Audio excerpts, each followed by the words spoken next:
Shri Gurubhyo Namaha. We welcome you to our online session.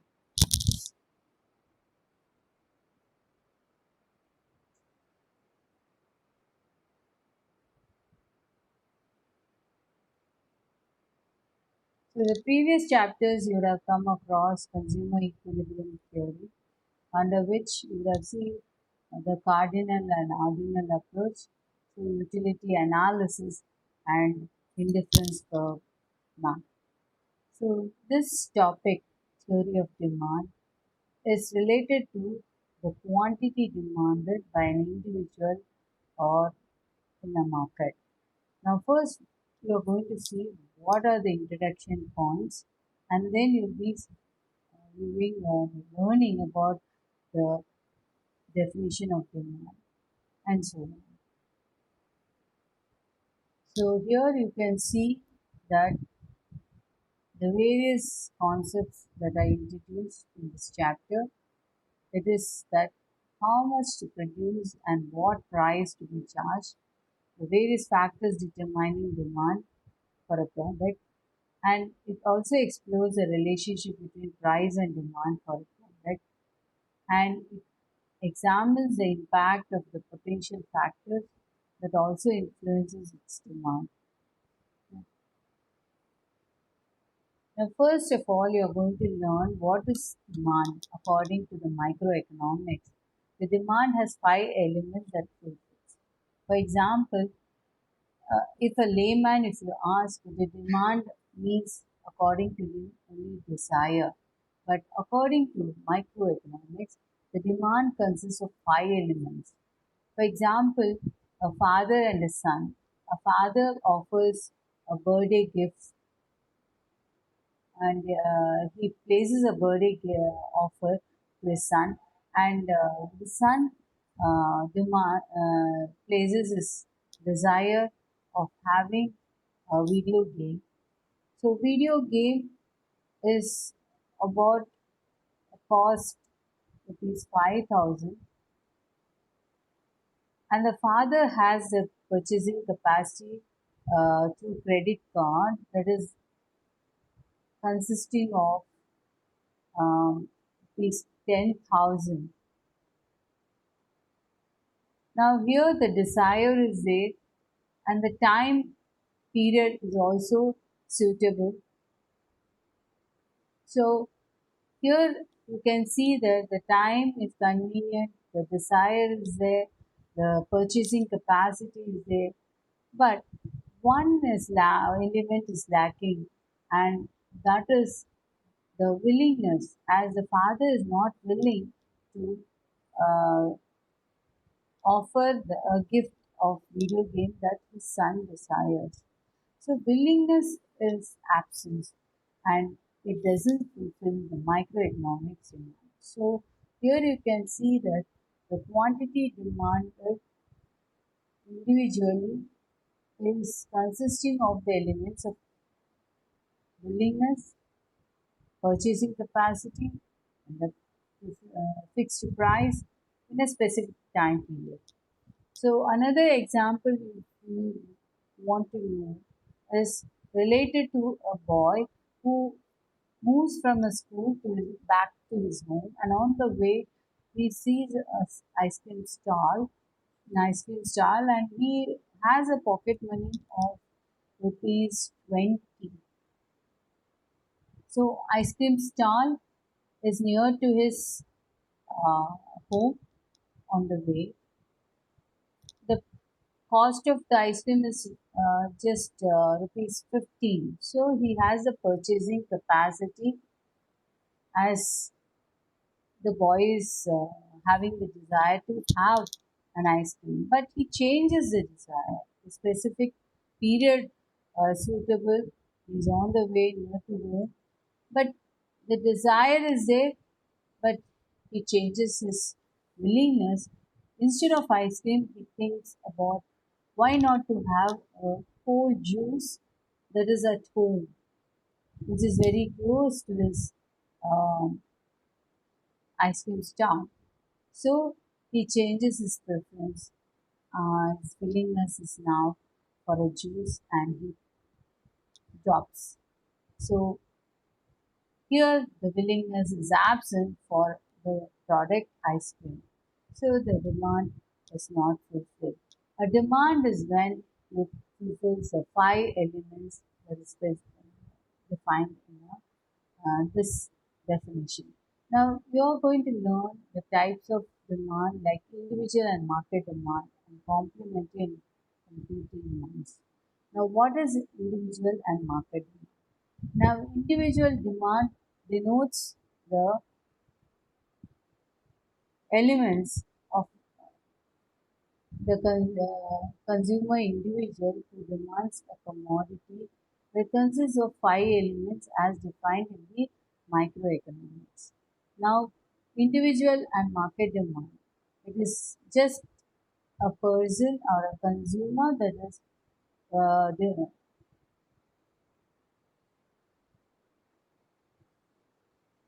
who has demanded a quantity of product and willingly he purchases at a given price and has the purchasing capacity in a specific period of time.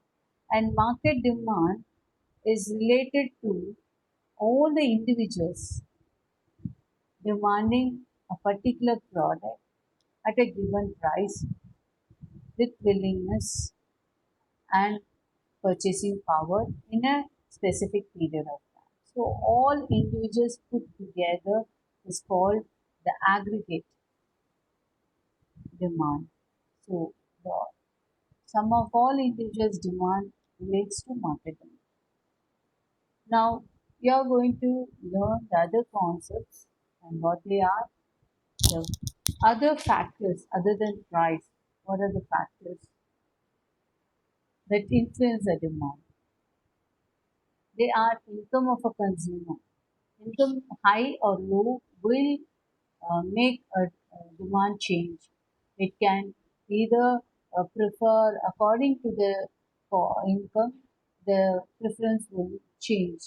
The consumer will go for a better commodity than an inferior when his income raises. And price of related is substitute or complementary. The substitute is nothing but alternative. If we give the example of tea and coffee, it becomes a substitute. If coffee prices go high, tea is preferred. Now, complementary is the product like pen and refill. If pen's price goes high, refill demand also falls. So the both the products demand will fall. There is no other choice here like tea and coffee. So substitution uh, is related to two different alternative products, whereas complementary is related products. So that has an influence. Now, taste and preference goes according to the individual consumer, what he prefers. In terms of his taste and preference, the demand will uh, fluctuate. Now, advertisement, how far it reaches, that influences the demand. And you can see that future expectations of income or price change will also affect the demand. And growth of economy's growth is high, the demand also will be high. Seasonal conditions like winter and summer. The summer will relate to hot beverages and wind will be neglected.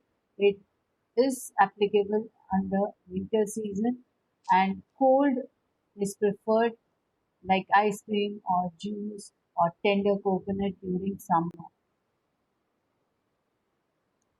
So population size that can also influence the demand, high or an increase in population or a reduction in size of population will influence the demand. Now there is quantity demand schedule here given. Now here you can see the inverse relationship in the schedule shown for you. you can learn that there is in high or low price will influence the quantity demanded, and the points are are achieved like A, B, C, D with the relationship of price, which is inverse. It's not direct, inverse. Low price, high demand. So there is an inverse relationship that will lead to the points, and the graph is achieved. So what is the graph reveals? You can see fall of that is sloping downwards as the demand increases with the fall in price. So it is slopes downwards, diminishing marginal utility. So the price falls, the quantity increases, the quantity demanded increases. So you can see that minimum demand with high price and the maximum demanded with low price. Now, law of demand says that when the price goes high, the quantity demand falls, and when the quantity price falls, the demand quantity demanded rises. So, ceteris paribus.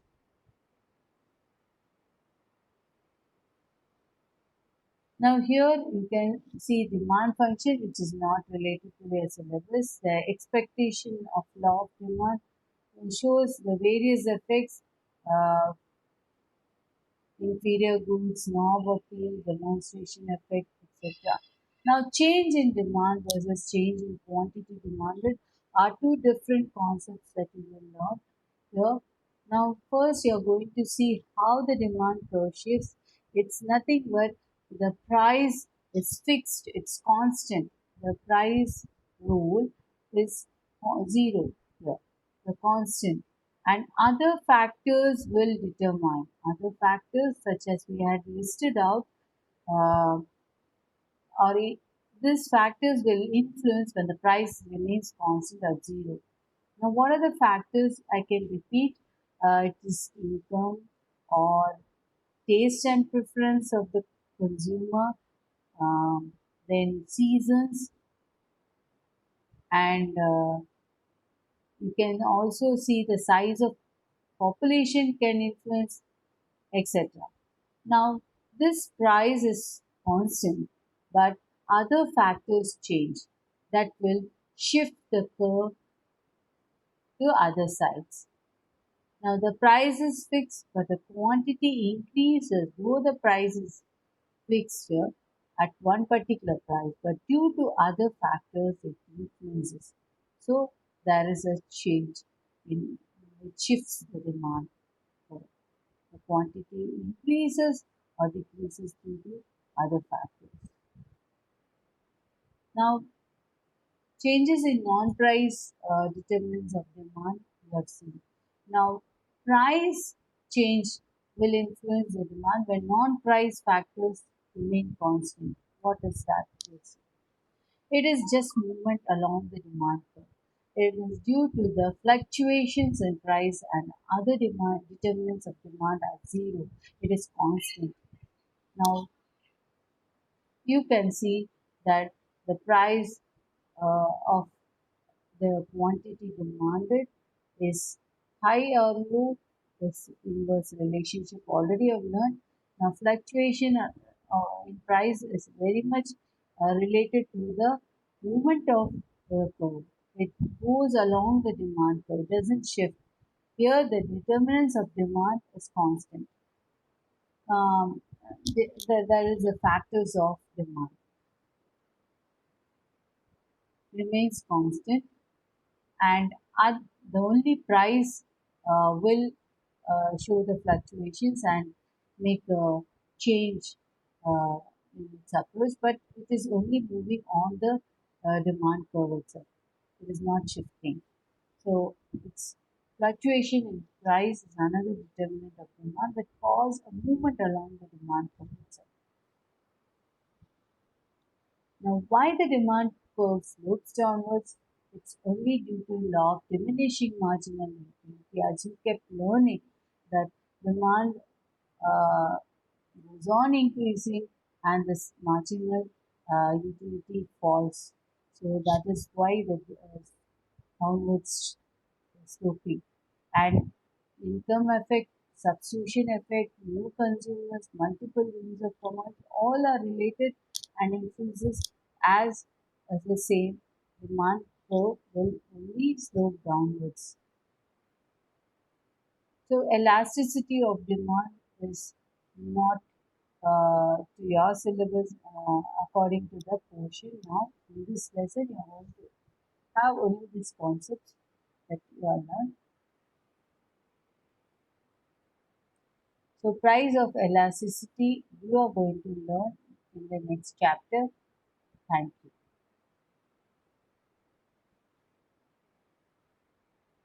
And don't forget to press the subscribe button and enjoy our video.